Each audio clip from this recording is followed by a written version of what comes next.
Welcome back to The Real Story with Jeanne Gives. In 3 segments, I'm going to cover some obscure legislation that passed that you may want to be aware of. Let's start first with legislative pay raises. Now, it's pretty remarkable, and most people may not realize it, but in the last 4 years, Illinois state legislators have received a 32% pay increase. It's obscene. They're making almost $90,000 a year now. Just 4 years ago, their base pay was $67,836. How do I know? Well, because I was a legislator just a mere 4 years ago in the 2019 timeframe. And why are they doing this? Well, I think it's because, and to some degree, the Democrats need to buy off their new progressive legislators. As you can see from my screen that I'm sharing here, you have a Capitol News Illinois article from NPR. Jerry Nowicki put this together. Now, this chart was published on January 8th, 2023. Here's what I want you to pay attention to. If you look closely here, you can see that from 2009 to 2019, legislative pay rate is right where I said, $67,836. Then it was $69,000, went up to $70,000 for FY 2022, went up to $73,000 FY 2023, and then January of this year, it bumped back up to $85,000, only to come back in 4 months later in this year's budget deal at the end of May, 4 months after they just got a 16% bump up from $73,000 to $85,000. They came back and added another $5,000 to their pay. It's now nearly $90,000. They are nearly the highest paid legislators in the entire country. And for what? We're still one of the worst run states in the country. But this is another one of those sneaky budget deals that was added to the budget that I thought you guys should be aware of, because the legislators actually don't deserve this level of pay for a part-time job. Let me make it just now let me tell you a little bit more about that. They also get $10,000 committee stipends. Now, in some cases, these committees maybe never meet in an entire legislative session. Sometimes they may meet 5 times, 3 times, whatever. They get $10,000 per year as a committee stipend, no matter how many times they meet, or if they meet at all, or even if any bills come out of their committee. It's just a loyalty pay, let's put it that way. It's a loyalty pay to the Democrats to keep them involved. They also get access to taxpayer-funded health care, taxpayer-funded pension. All in all, their entire compensation for the average state legislator is well over $110,000 for the worst-run state in the union. So just wanted to give you that little update.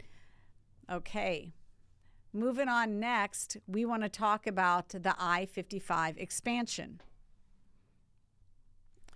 Okay, so all of us are a little bit frustrated when it comes to traffic in and around Chicago. If you travel on I-90 right now, that's something to be avoided, if at all possible, as they do major reconstruction.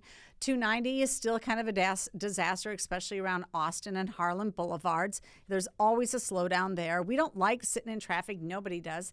I-55 is kind of a mess too. But honestly, since COVID hit and a lot more people are working remotely, I would say that traffic situation has gotten a lot better for most of us, except for summer construction. Well, you know, there's nothing more permanent as a permanent road program, and that's where we are in the state of Illinois, because the IBEW, the operating engineers, they all want to have a lot of different infrastructure projects going on at all times to keep their people working. And so now the newest thought is that they want to toll I-55. They want to put in a toll road on I-55. Why? Because to actually add additional space to I-55 would be very expensive. So instead, they're coming up with a public-private partnership. And as the Chicago Tribune wrote, they said that Illinois lawmakers have cleared a path forward for a long-discussed expansion of I-55, despite concerns from neighbors and environmental groups about the way the project could be funded and the repercussions of adding more lanes to the expressway. Now, what's interesting about this is the public-private partnership part of it. And the reason I bring this up is because we've seen how this has worked in the past. I wrote this on Facebook, and maybe you should take note. They sold the Skyway. Actually, they sold it 3 times. The Skyway sold 3 times. We sold it once for about $1 billion to a company. They have resold it twice, most recently for $2 billion. The Skyway has basically been paid off in that time frame from the initial investment. And now private people who are tolling the Skyway, which was built with public dollars, and they're reaping the benefits because we sold it off as an asset simply to fill budget holes in Chicago. That's what they did. Then what's the next thing they did? Well, they sold the Chicago parking meters for $1 billion.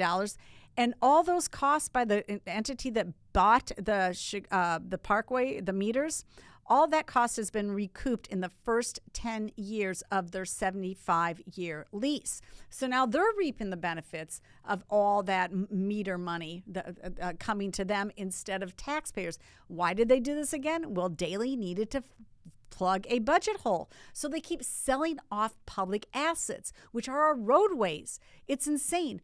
Now, does anybody think that tolling I-55 to a private enterprise, do you think it's going to be any different? No, there's no way. We're going to get the short end of the deal.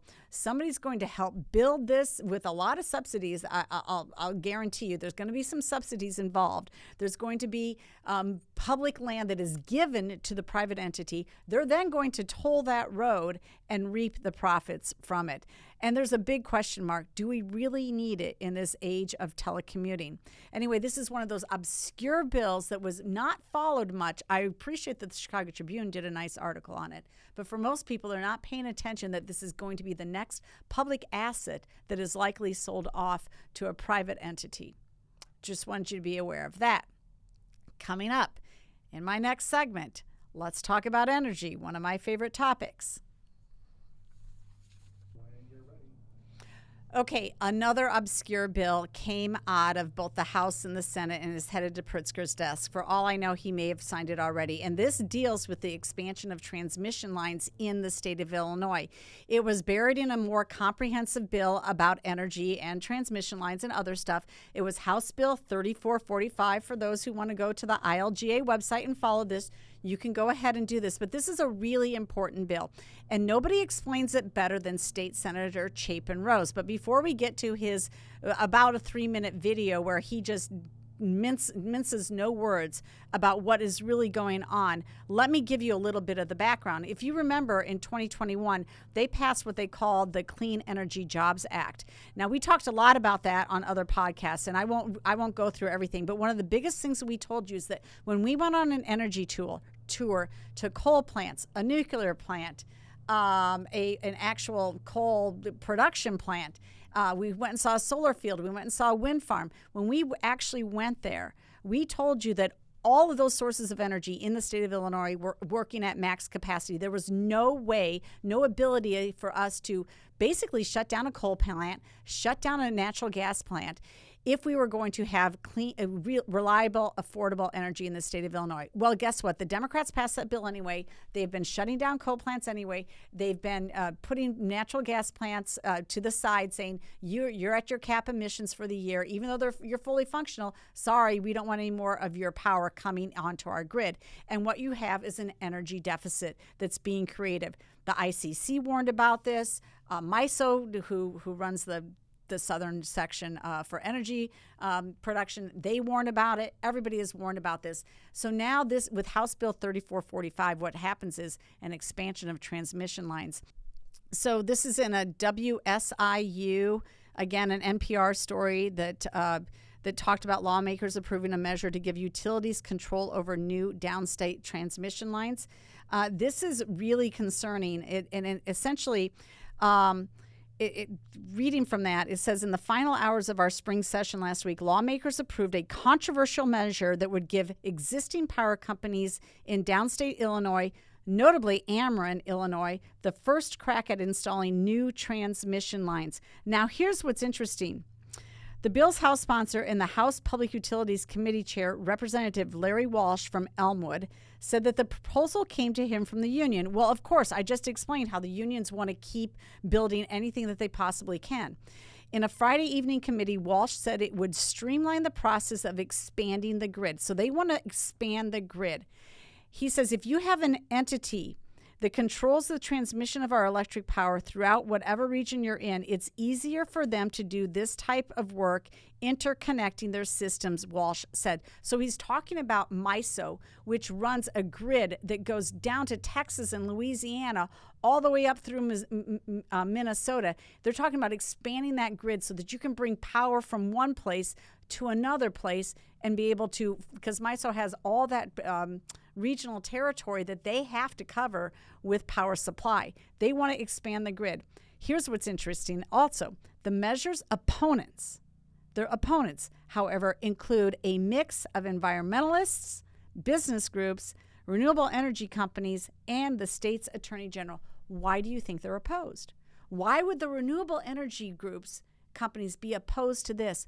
Well, because the power that these transmission lines are going to supply is not going to be from renewables. Because we're having this energy deficit, it's going to be from coal plants and natural gas plants that are located in other states. They're going to push that power up to Illinois because Illinois legislators, these Democrats like Larry Walsh, have decided to shut down good, reliable Illinois power that comes currently from coal and natural gas. That's why the environmentalists don't like it. That's why the renewable companies don't like it.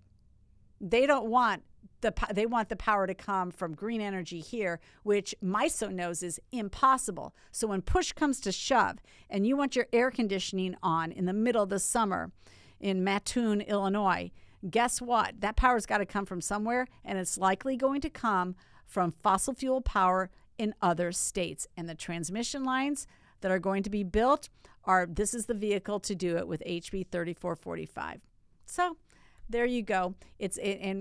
Nobody explains exactly what's going on better than State Senator Chapin Rose. I'm going to have you listen to his little bit of his monologue. This is him on the Senate floor debating this bill.